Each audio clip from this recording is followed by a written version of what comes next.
Yo, what's up, everybody, man? Long time no see.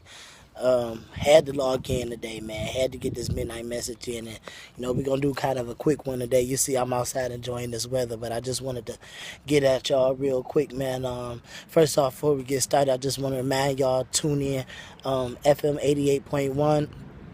This Friday at 5 o'clock, Desire to Inspire be taking over the airwaves. So tune in, man, for the DTI takeover. This week, our special guest will be my mother. Yes, Sister Kai will be in the building, and she'll be blessing the show and making sure we don't get carried away in too much foolishness.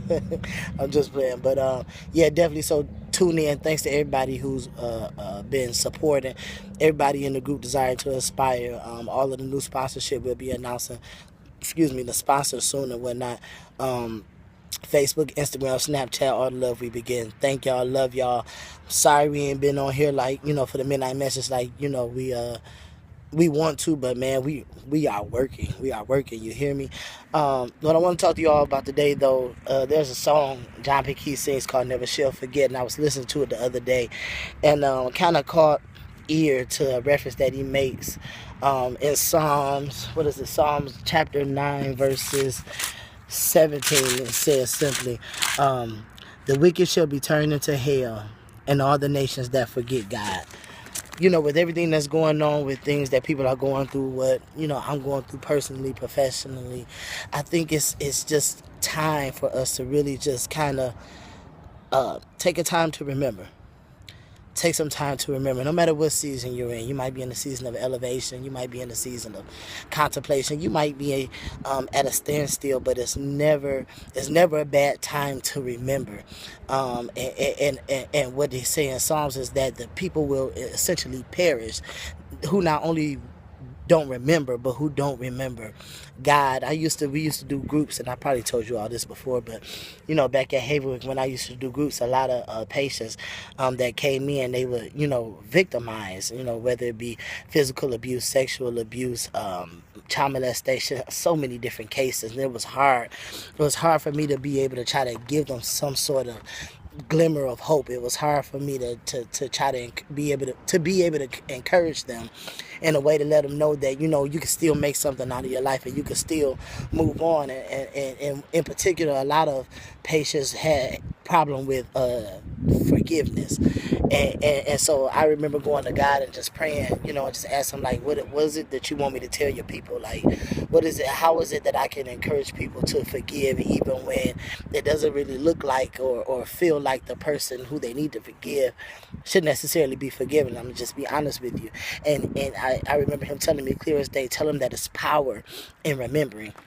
And so if you don't leave in anything else, I need you to understand that there's always power in remembering. When you forget, you risk losing power. When you forget, you risk losing purpose. And purpose and power are so important. Power, because it gives you the ability to make a change even when you're coming out of a seemingly unchangeable relationship. And purpose, because it gives you a reason to do it. Purpose says that you have something set up as a goal or an objective to be attained. And so when you understand the purpose in your life, you understand the reason in your life. And so if there ever is a reason for remembering, then you remember because of your purpose. As a matter of fact, you remember your purpose. Sometimes the battle is just remembering your purpose. I've seen so many people make mistakes and make bad decisions and do things that they end up regretting, all because they didn't remember that they had something to be attained. When you remember your purpose, you find that it's stuff that you're gonna stop doing. When you remember your purpose, it's certain people that you're gonna stop hanging out with. When you remember your purpose, it's certain life changes that you'll be more than willing to make because you understand that there's a reason behind it and you have something to be attained on the back end of it. So I'm willing to give up what I need to give up.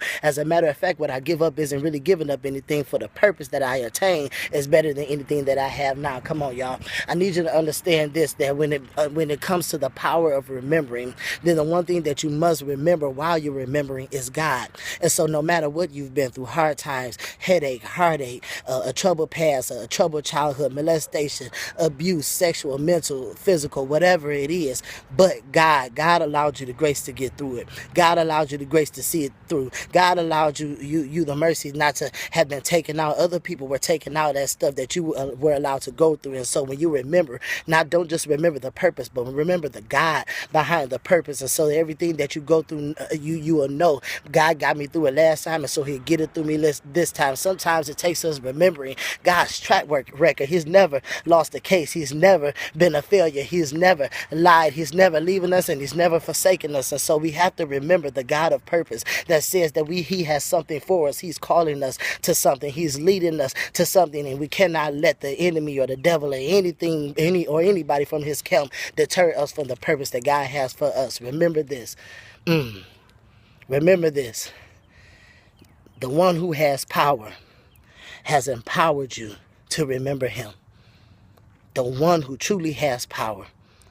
No matter what came against you, the enemy had no power. But the one who has power has empowered you to remember. So not only shall you not forget, you won't forget the experience, but you won't forget the God that got you through. Man, that's powerful. Remember that God. Because if he did it once, he'll do it again. Believe that. Listen, God bless y'all. I got to go. I get ready for work tonight, man. But it's on this week. This is a big week ahead of us. Please stay tuned in. Please stay connected. And I'll holler at y'all next time. All right.